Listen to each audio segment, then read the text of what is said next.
Nagpur. It's a good name. It's lovely. Thank you. Yeah. I can't see the screen. It's odd, but maybe that's a good thing. Am I on it? Yeah. Okay. Right. You see me double. Hey, tonight, as we're celebrating a really, really big event, I think, in history, actually. I think so. I cry already.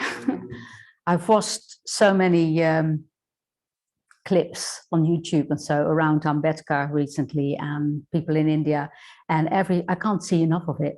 I just feel really moved by actually the immensity of their choice to become Buddhists. So I'll just say a little bit about Ambedkar and what we're celebrating tonight, that mass conversion in Nagpur on the 14th of October, so tomorrow, 1956. And also I have some footage to show. Well, Kusala Devi in the background there hopefully can stream it. So I hope it works. Yeah. But yeah, first a little bit about Ambedkar himself. So in a way, he was born an untouchable, and in 1891 he was born in a town called Mo in central India. Mao, I don't know how you say it. Mao, sounds like a cow. Mao, central India. And his father really encouraged education, so that was really good. So in those days, before independent India, which was in 1947, wasn't it?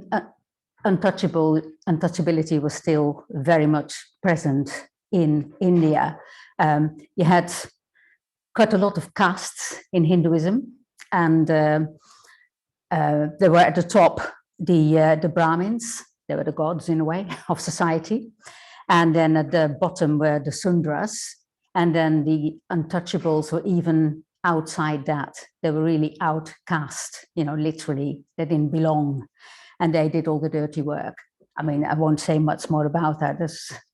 In November, actually, we're going to spend more time on India in general, on Tirana in India. And maybe we'll talk a bit more. We bring that more to life maybe then. But really hard labor, dirty stuff, no education, dirty jobs, literally not to be touched, because even their shadow polluted. Now, can you imagine walking on somewhere and your shadow pollutes somebody else? How inhumane that is. I find it quite hard to believe. Yeah, and Ambedkar, even though he's born in that untouchable Hindu family, so his father really wanted him to be educated, and his brother, so they did get educated. He even studied in London, actually, so he really managed to go far, and he was a very intelligent man.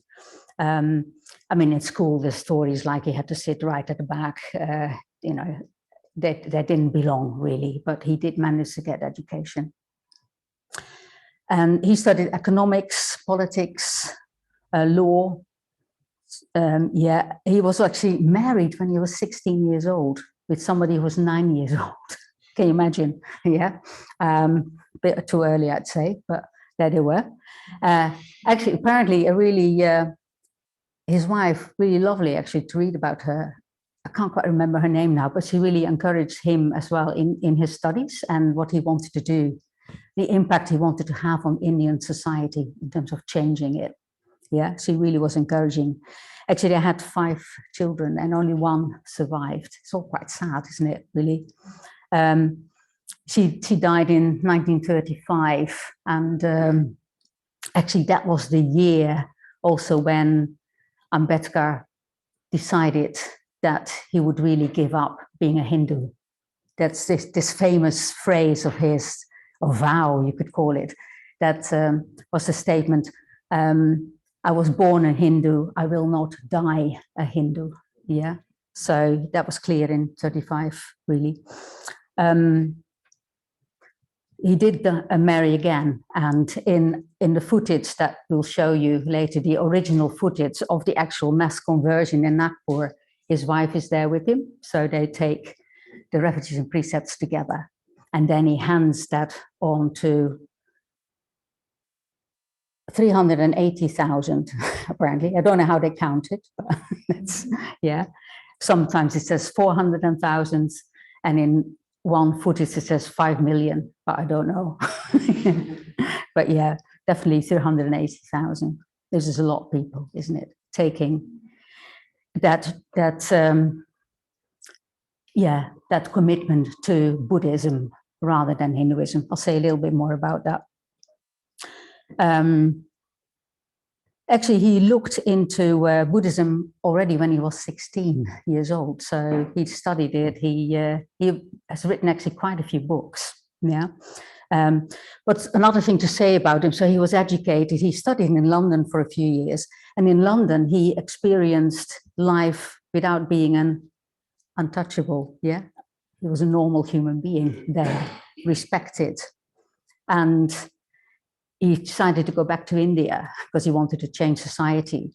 And there he was, well, by that time, well, later in independent India, he became an ex-untouchable, but still, actually when India became independent, the caste system was unlawful, declared unlawful, and yet it's still actually today still quite present in people's thinking. It's just part of society. Maybe you could say it changes a bit. It is changing a bit, I think, but you know, slowly, very slowly. So it's quite something. He could have decided to stay in England, actually, yeah, and be free in that way. But he really went back because he cared deeply, actually, about his people.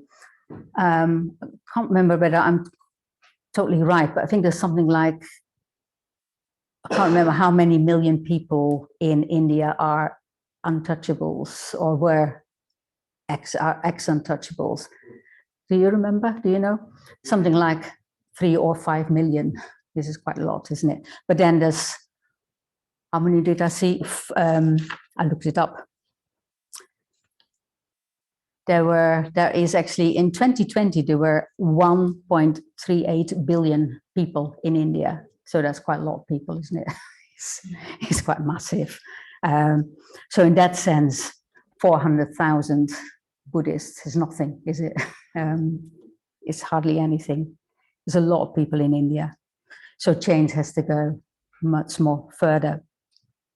So Ambedkar is also a really interesting man because he became the first minister of law in independent India, so in 1947. And he wrote much of the constitution of India, you know, so quite an important man in that way.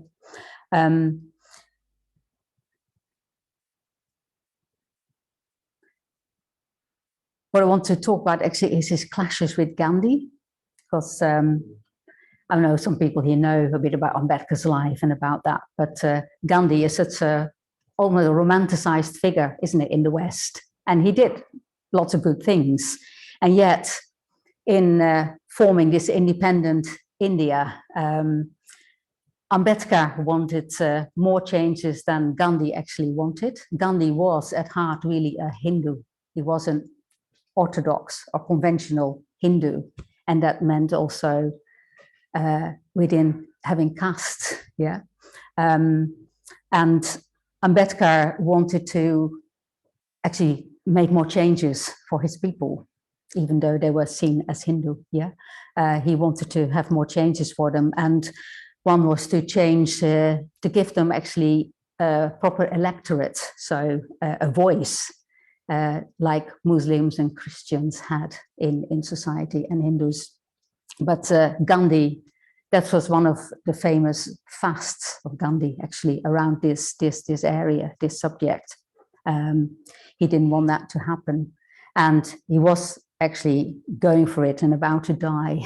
And Ambedkar just had to stop. So he gave in, because if Gandhi had died there and then because of what he wanted, how the change he wanted to happen, actually there would have been violence, a lot of violence, probably, and killing of ex-untouchable people. Yeah. So, yeah. I mean, it's very amazing what Gandhi did with fasts, but they weren't all maybe, well, there's different views on that, isn't it? It might all been for the good, yeah. And basically Ambedkar just got very frustrated with the changes that he wanted to see not happening fast enough. There's also, I want to go back to actually this fasting and that electorate business that was in 1932. So it was well before the democratic or the independent India. Yeah. In 1927, there was this famous case of the chowder tank. Yeah. The water tank. And I just want to tell you that story. So there was a large basin for drinking in a place in Maharashtra. And so just 1927. And in 1927, the law changed so that the untouchables could drink from the basin. They weren't, until then, it wasn't for them. They weren't allowed to drink that water, yeah? That was for the others. And so Ambedkar gathered, there were 3,000 people gathered there to go together in a big mass to drink, because they were allowed to, yeah? And they did. And quite a lot of the Hindus were very, very furious, actually, yeah, very upset about it. So even though it was all right by law, they didn't want it to happen, because they believed strongly now that water was polluted, yeah, was polluted. So they couldn't drink it or use it for washing. So it's an amazing ritual that happened, the purification ritual. 108 clay pots were gathered, filled with water from the basin. Then all those pots, 108, is a good number, quite a ritual number, isn't it? 108, they were all then, to the water was added cow's urine, cow's dung, curds, milk, yeah. And then that went back into the basin, and they did a ritual around it, and that meant now it was pure. Sorry, yeah, it's just, yeah, that's what they believed in, you know, that now they could drink that again. So Ambedkar realized that needed a strong response as well. So he gathered people again, and that same year they burned ritually the Hindu text, one of the books. This is called the Manusmriti, and that's the book in which all those rules are described of people keeping people in place. So who people could marry, where they could work, you know, how they should behave, all that. So they burned that particular text, and hereby making a really strong statement that his people would not, adhere to this text. They did not want it, basically. I find all that really moving. Yeah. Okay. So yeah, then Ambedkar was also a really deeply religious man. In a way, you could say Gandhi was, yeah, this as a Hindu. And Ambedkar, he realized he wanted to give up Hinduism because of the inherent caste system, because of, yeah, what it did to humans. But he really believed that humanity needed religion to really, I don't quite know how he believed that, but really that was something, I think it's something like it feeds the soul, or it gives fire to life, that kind of commitment or belief. So he didn't want to just choose communism, for instance, not necessarily political or social setup, even though he was definitely in line with his thinking in that, yeah. He was very for the phrases of the French Revolution, like what are they, liberty, equality and fraternity. Yeah, those are like, he used them quite a lot. But he really thought that religion was really important for people. So he was looking, if he didn't want Hinduism, what would he choose? And so it became Buddhism. He chose Buddhism because Buddhism does not conflict with reason. You know, he was a man of reason as well. Buddhism does not, as he says, condones man's inhumanity to man. Yeah, and it certainly did not condone the caste system. Actually, the Buddha did away with caste already. It's very clear. And then third reason was that Buddhism is also of Indian origin. So it wasn't something taken from somewhere else. It was inherent in Indian society, even though it died out, as Arifachin said. Yeah, so he chose Buddhism. And so in, so in October 1956, yeah, there was this big mass conversion in Nagpur. And of course, Ambedkar needed to organize that, set it up. And actually he met Sangharakshita several times. Sangharakshita then lived in Kalimpong, right in the north of India. Actually, that's near Darjeeling, so it's very up north. And but he did meet Ambedkar 3 times. And Ambedkar actually first asked him to do this conversion, to lead it. But Sangharakshita, talking with Ambedkar, didn't think that was a good idea because he's quite a young monk and a Westerner. And for it to have the impact that they wanted, in a way, it needed to be the most senior most senior Buddhist Indian monk, really. So actually, he's not an Indian. I think he's Burmese. It was U Chandramani, who lived in India at the time. I don't know how old he was, but he conducted that ceremony, and that gave much more weight to the whole event. The other thing I want to say before we look at some footage is that you know, that mass conversion happened. First, there's Ambedkar actually. So he took with his wife the refuges and the precepts, actually, as we heard him in your tune, yeah, the Indian tune, from U Chandramani, and then he did them for those, say, 400,000 people gathered there. Yeah, so they took them from Ambedkar. This is kind of a very interesting thing. Yeah, it wasn't U Chandramani doing that; it was Ambedkar. And there's something about cutting through that lay monk division that was very, very strong in India. That was very strong in the past as well, and kind of is one of Ambedkar's arguments, is that actually was one of the reasons why Buddhism died out in India. Yeah, but there's more to that. Yeah, anyway, so the fact that that was allowed, I think, was quite something as well. And then he gave them 22 vows. I won't read them to you, but 22 vows.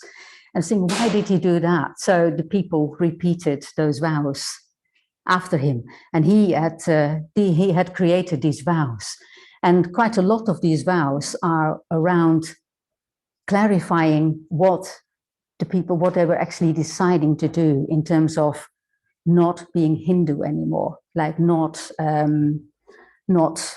honoring, respecting Hindu gods anymore, praying to Hindu gods. Yeah, that was one. Just really making that very clear, because people were, of course, Hindu still, yeah, and to make that very clear. And a lot of these people probably were illiterate as well. You know, it's kind of to really helping them to understand what choice they were making. Yeah, they didn't know much. A lot of people didn't know much about Buddhism at all. Yeah, so, but they had such faith in Ambedkar, such faith in him, that he made a choice that would help them to free themselves from the shackles of life, if you see what I mean. Yeah. And if you hear the stories of people, of Ambedkarites, and not, there's Triratna people in Triratna in India, which they're all Ambedkarites, and then there is also lots of other people who follow in the footsteps of Ambedkar, but not necessarily Buddhist. Yeah, but everybody would say it gives them confidence and freedom. Yeah, so the thing there is then that on 6 weeks later, 6 weeks after that massive event, Ambedkar died. You know, that's shocking, isn't it? 6 weeks, that's not much, is it? He died. He was already quite a sick man. And yeah, that left people totally, well, at a loss, really, really confused, bereaved, you know, what had they actually, well, they were Buddhists now, but what did that mean? Yeah. And actually just losing your guide, yeah, your leader. So he died. At the time, Sangha, as I said, lived in Kalimpong in Vihara as a monk. And in his writing, he says he actually felt a pull to go and visit Mumbai and Maharashtra. Actually, no, he came to Nagpur first to visit Nagpur, knowing that somehow he didn't know that Ambedkar, he knew Ambedkar was ill, but he didn't know that he was dying. But he just went, yeah, and then heard that Ambedkar had died. So he was actually there, being able to actually be there with people. And if you read that account of his biography, it's pretty amazing, actually, because I think within 4 days or so, he gave about 40 talks. So he was on fire then, really, meeting people, what's the word? Condoling? No. Consoling? What's the word? That's it, isn't it? Yeah, being there for people, but also actually being able to help people understand Buddhism, the choice that they made. Actually, those days, they actually sown the seeds for Triratna in India, actually. And after that, every year he'd go back into Maharashtra and tour for several months, and just to teach. Ambedkar actually wanted lots more monks to teach, but they didn't. He actually wrote Sangha a letter praising him for what he was doing before he died. This is, yeah, what he was doing in Kalimpong, but he said, you can do a lot more. so yeah, but there you go. He did a lot there. Okay. Yeah, and now we have, I'll say a bit about it later, but there's quite a movement of Triratna in India. I think a third of our order is Indian, so there's quite a lot. I don't know the exact numbers, but I think it's time to to look at the footage. But I'll be reading a bit first. Kusala Devi. Kusala Devi said it might not be all straightforward tonight, so let's see what happens. But first, we're going to see a little bit of a few minutes of the film about Ambedkar. You can find the film on YouTube, online. It's 3 hours long. Yeah. And there's a little clip that I love. It shows the car that Ambedkar actually, it was a similar car that he used, driving to the ground in Nagpur. And then you see him stumbling onto the stage. I mean, this is an actor, and then you see these masses of people, yeah, all dressed in white. Yeah, and then after that, in black and white, we have there's some original footage of the actual conversion. So it's not the sound, there will be sound, but it's not the original sound, but it's the footage. So you see Ambedkar with Chandramani and Ambedkar with his wife taking revision precepts. So that's about 6 minutes or so. Or I think it's actually shorter. Anyway, I'm going to read that little bit that was in the blurb before, just to set us up. And then if Kusala Devi, if you're ready, we can see those two videos. So this is Sangharakshita writing.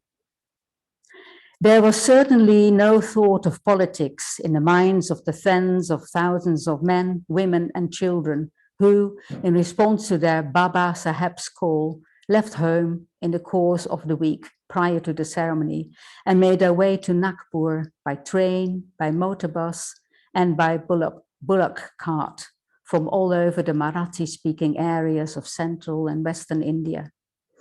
Those who were unable to find transport traveled the entire distance on foot, with parents and others carrying children who were too young to walk. By whatsoever means they came, all of them, even the poorest, came clad in the spotless white shirts and saris that had been prescribed for the occasion by their beloved leader. Some families had had to sell trinkets in order to buy their new clothes and meet the expenses of the journey. But they had made the sacrifice gladly and set out for Nagpur with songs on their lips and the hope of a new life in their hearts.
Bhagavato arahato samma sambuddhassa.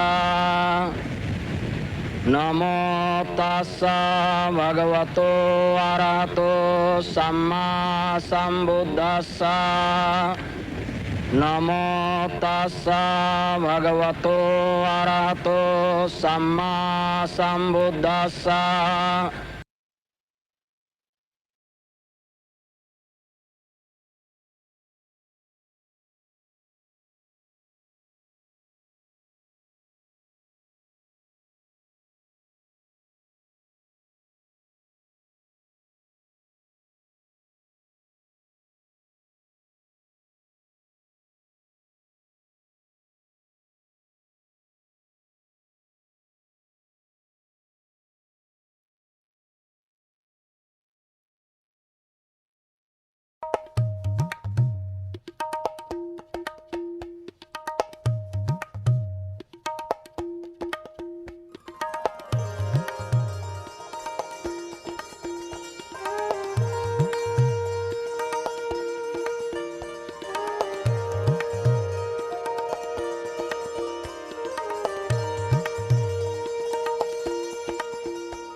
चरथ भिक्खवे चारिकं बहुजन हिताय बहुजन सुखाय लोकानुकंपाय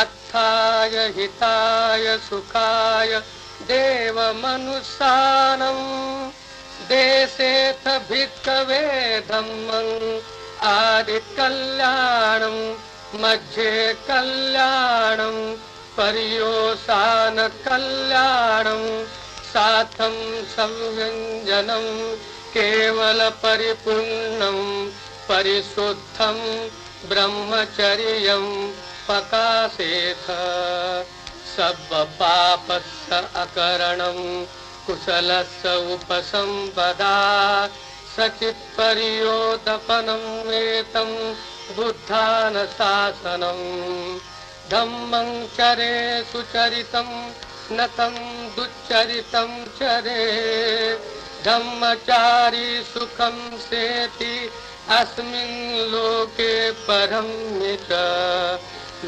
तावता धम्मधरो यावता बहुभासति यो च अम्पंति श्रुत्वा न धम्मं कायेन पश्यति सवे धम्मधरो होति यो धम्मं न पमज्जति। शरणत्य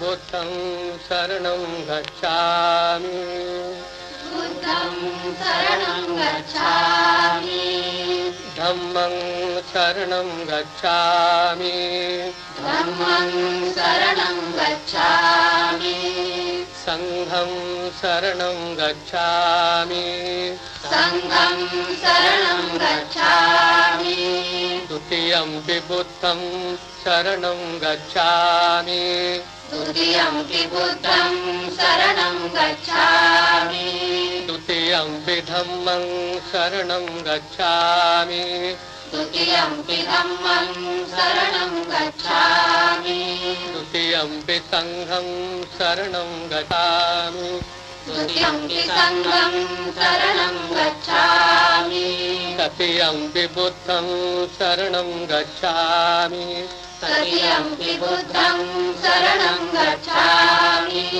तृतीयंपि धम्मं शरणं गच्छामि।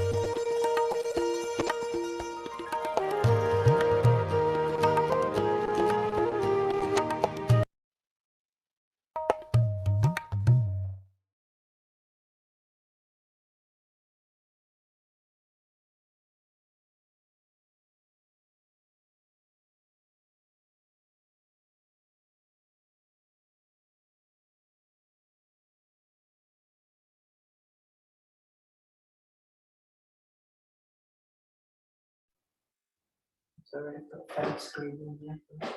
You can hear me now. Okay. Yeah. I just, again, I feel really moved just to see that and hear that. And somebody so ill, you know, knowing that he died 6 weeks after that. I mean, it makes my, I don't know, when I feel a bit unwell, as I did today, I think, gosh, it's so feeble. Yeah, so he was so full of determination, I suppose, and full of care to actually make sure that changes happened. So I find that incredibly inspiring. And actually on every shrine on the retreat in Triratna people in India, you'll see Ambedkar and Bhakti Sangharakshita, both. Yeah, but definitely Ambedkar will be there. It was that big. Yeah, he changed their lives. So now I'm going to talk a little bit about the impact of that conversion on, on some of the women actually. Well, one woman in India, and it was even harder for the women, I suppose, than for the men. I mean, men were just as enslaved as women were, isn't it? Yeah, and lots of you look at the lives of order members and, as you to call them, Dhamma Mitras. Mitras are Dhamma Mitras in India. If you look at their lives, they work, go out to teach. Sometimes they travel for hours, you know, just to get to a place, go back at work. It's to spread the Dharma, actually. It's for many of them an incredibly important thing to do. Yeah, very, very inspiring, actually, a lot of their lives. So there's men and women. And the women's wing of Triratna was actually quite small at first for a while. And one of the women I want to particularly talk about is Yana Shuri. I have a bit of footage on her a bit later, about 9 minutes, where she talks about her presence at that mass conversion in Nagpur. She was 14 at the time. Her family lived near Nagpur, about 8 kilometers away from the actual ground where it happened. The Diksha Bhumi, it's called these days, the place of conversion. There's actually a big memorial now, which you saw at the end of the black and white film. Yeah, there's a big memorial. And I'm sure tomorrow will be crazy down there. I'm sure, because it's 65 years actually. So it will be, I know it will be packed with people, massive. It's a pilgrimage. But Yana Shuri was there, and she's 79 at the moment. She's 80 next year. I know her actually quite well. So, and she's quite an amazing woman. So again, her family lived near Nagpur, so she was there. And her family obviously became Buddhist, and then they moved to Aurangabad, where she still lives. Aurangabad is in Maharashtra, but it's like 3 hours away from Pune or Mumbai, where some of our main centers are. Aurangabad also has a Buddhist Triratna center where she does a lot, or she did do a lot. She's somebody who's really been fighting for the rights for women, you know, actually the rights for everybody, but also the rights of women in particular. She's twice been jailed actually for those activities because of doing demonstrating basically. And Karunamaya, who lives with me in Chandika at the moment, she's very close to Yana Shuri. She's English. She's ill at the moment, but she's worked and lived in India and worked closely with Yana Shuri in India for over 25 years. Yes, she went there in 94 actually.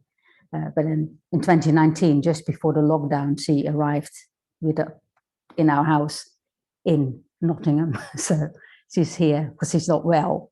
But somewhat I'd love to interview her, also a bit more about her life and show that here, or bring her in. And she's not good in the evenings, so it has to be a morning. There you go.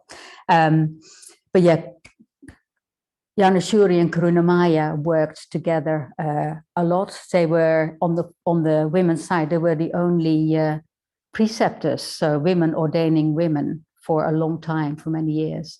And there's hundreds of women who've asked for ordination.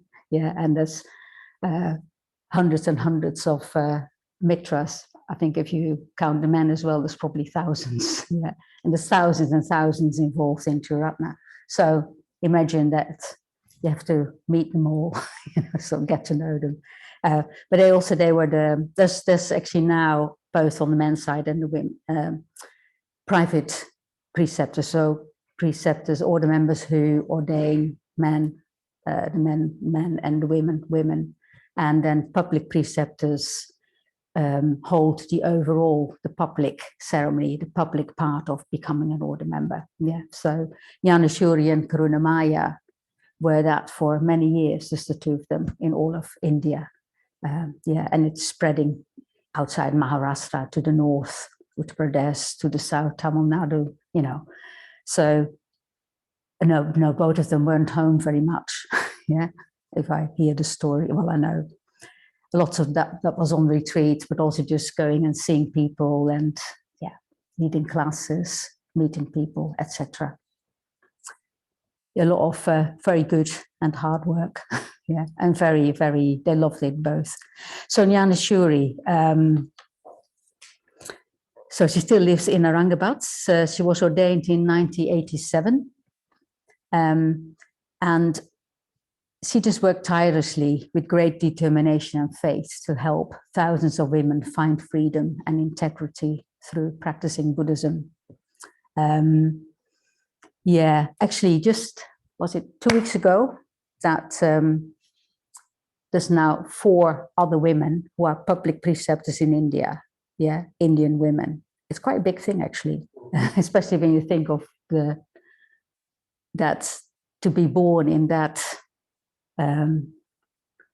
well, outcast, call it, yeah, even though it wasn't anymore since 47, but to have that confidence, yeah. I mean, one of them is Vijaya. Gosh, she's amazing. She translates English into Indian in the Maharashtra. What is Marathi? Like nothing. She's fantastic. Yeah, so 4. On the men's side, there's more. I know. Okay. Yeah, and this is on the little story about Yana Shuri before we see the footage. That is that Karuna Maya actually told me just a few days ago how Yana Shuri, well, actually domestic violence is big in India. I mean, it is here, but it's big in India, yeah. And, you know, husband might come home drunk and beat people up. And she would advise people to lock the door, the women to lock the door so he couldn't get in. But also she did action there. Once she actually took a whole group of women to that household, and they were all there receiving this drunken husband coming back. So and gave him a bit of a talking to. So yeah, she's really quite something.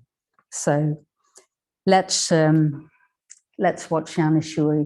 Actually, she speaks in Marathi, so there will be subtitles. They're quite big, but I hope you can see them. But you might want to come a bit closer if you're okay with that. Yeah.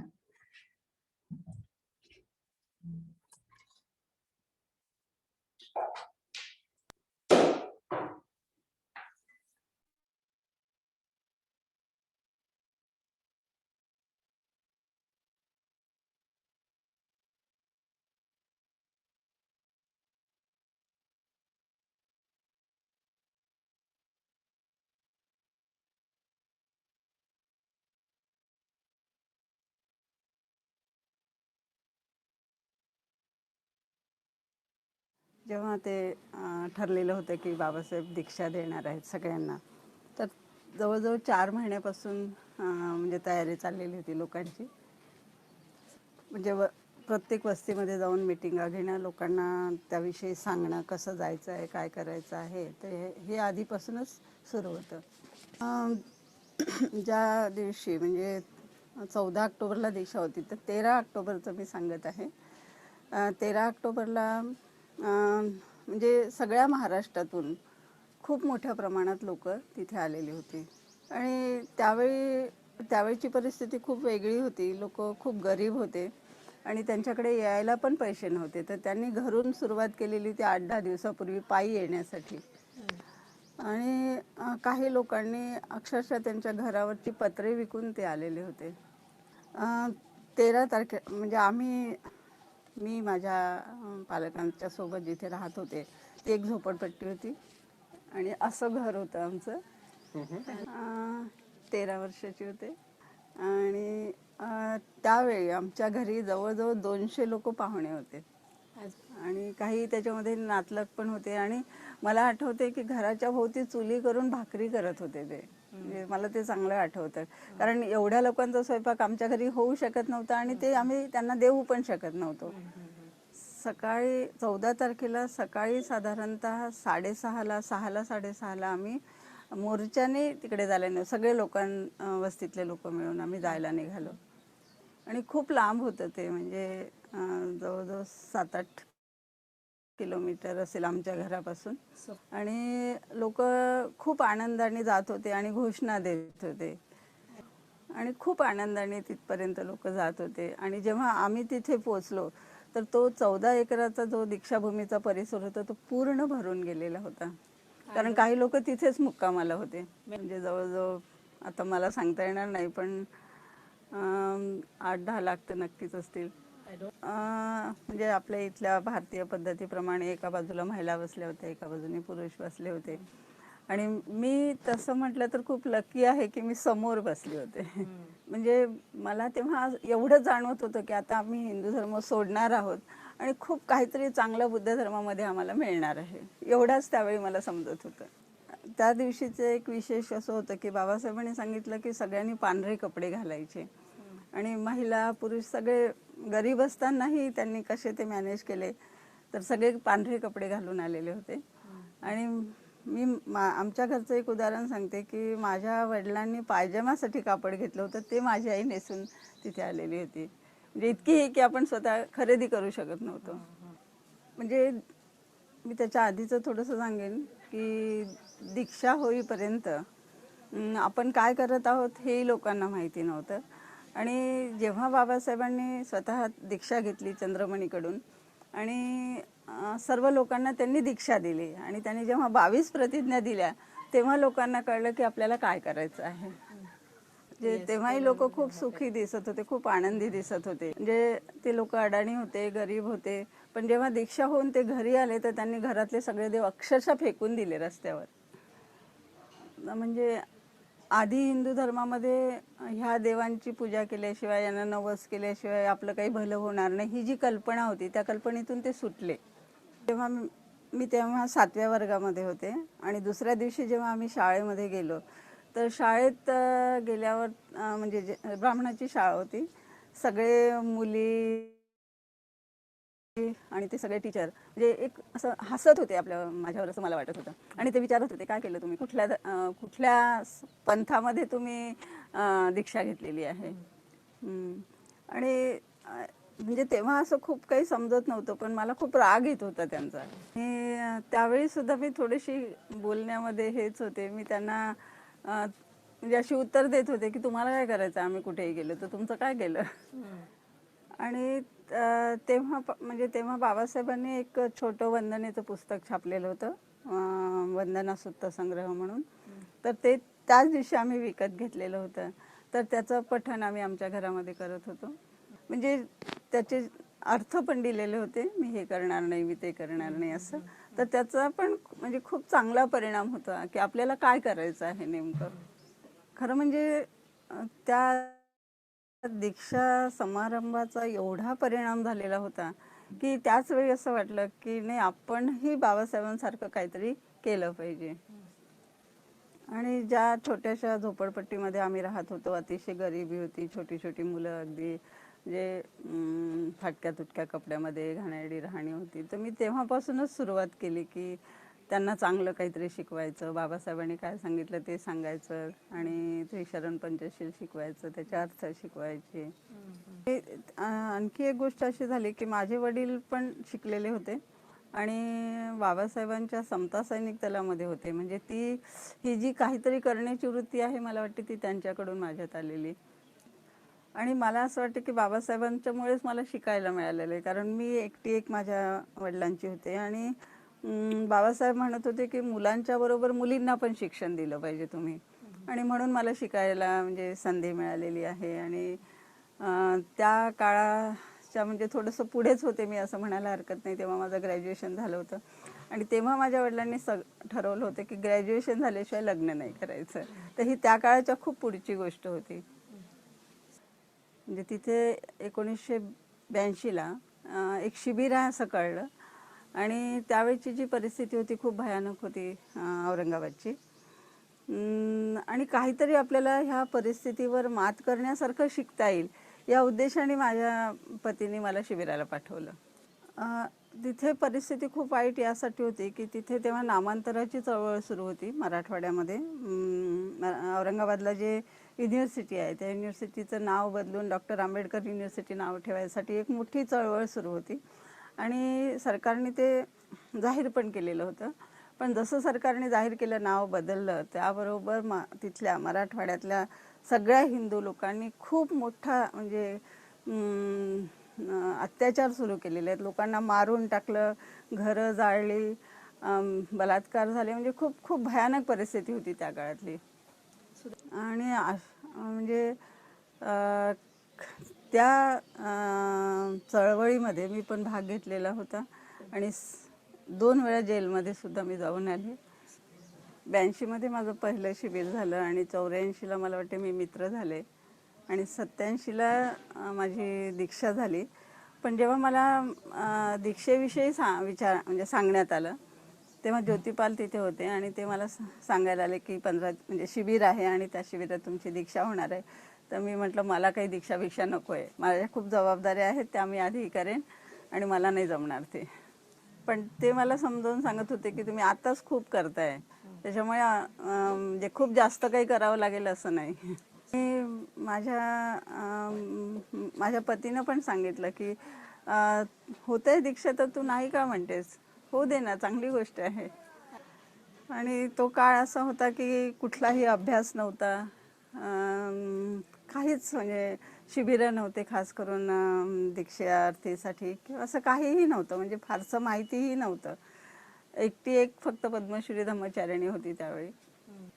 मला असं वाटतं की स्वतःविषयीची खूप जागरूकता निर्माण झाली की आपण एक काहीतरी वेगळं असं प्रतिज्ञाबद्धता स्वीकारलेली आहे आणि त्या दिशेनेच आपल्याला जायचं आहे. तर मी स्वतःविषयी खूप जागरूक झाले आणि तेव्हापासूनही माझ्याकडून काही चुकीचं होणार नाही याची काळजी घेत होते. खूप कठीण परिस्थिती असते तरीही त्या म्हणजे आमच्यासाठी आम्हाला काहीतरी करायचं आहे या उद्देशाने पुढे येतात ना, ते तेव्हा खरंच खूप कौतुक वाटतं.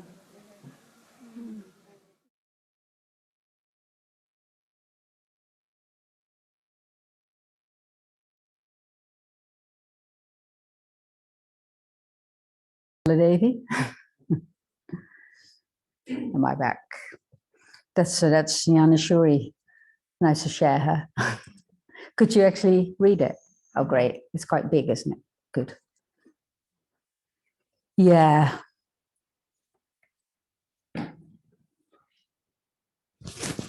It's time to close the evening. And we're going to, just wanted to give you a flavor of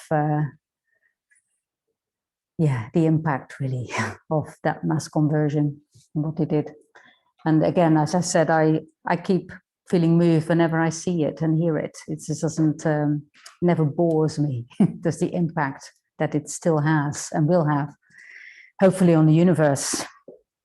But yeah, I liked what you said, Aryabhachin. It is this lineage, isn't it, of in the footsteps of the Buddha. And I'm sure Buddhism will grow in India as well as here in the West. But more and more than that, even I just wish that all people really be treated as humans. Yeah, that's and it's very in line with Buddhism, isn't it? With metta. Yeah. So thank you, Ambedkar, for bringing that to India. Quite a man.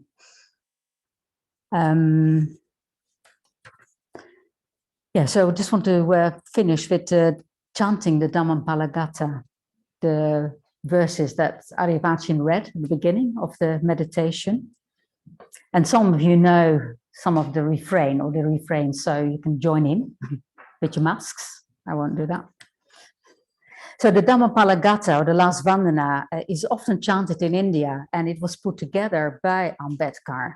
Yeah. So it's the 3 verses are from the Dhammapada. So he chose those. And then the last 3 verses are taking refuge in praising actually the Buddha, the Dharma, and the Sangha. So you recognize those. So just read the first bit. Not to do evil, to cultivate the good, to purify the mind. This is the teaching of the Buddha. Lead a righteous life, not one that is corrupt. The righteous live happily, both in this world and the next. One is not versed in Dharma who merely speaks much. One who hears but a little of the teaching, but sees the truth and observes it well. Indeed, that one is truly called one versed in Dharma.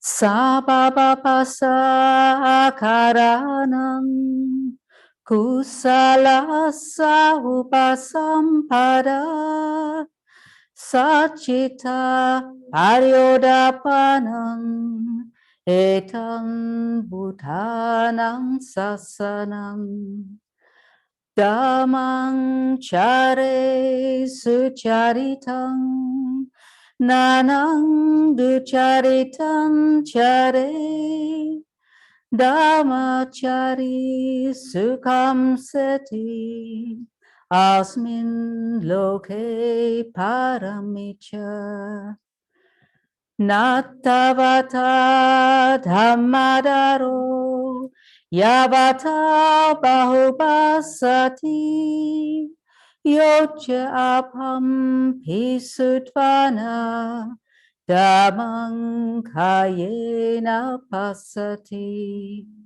Save Dhammadaro Oti Yodhamana Pamachati Nati me saranam nanyang Buddho me saranam varam Etena sacha vachena Hotu me jaya mangalam Nati me saranananyam Dhammo me saranam varam Etena sacha vachena Hotu me jaya mangalam Nati me saranananyam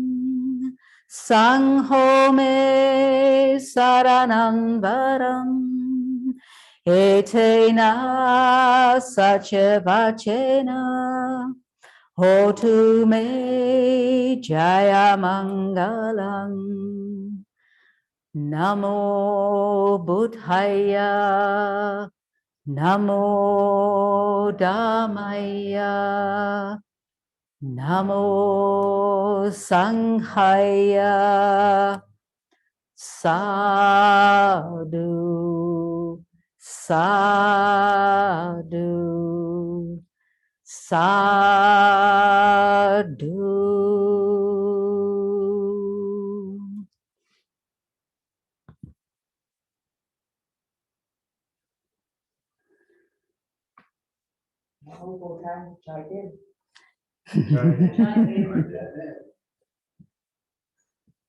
Yeah, Jai Bhim. Jai Bhim is a greeting that the Tiratna Buddhists in India do all the time. So it means victory to Ambedkar. Bhim Rai was his first name. So Jai Bhim. Yeah. Okay, thank you all for being here. And feel free to make an offering.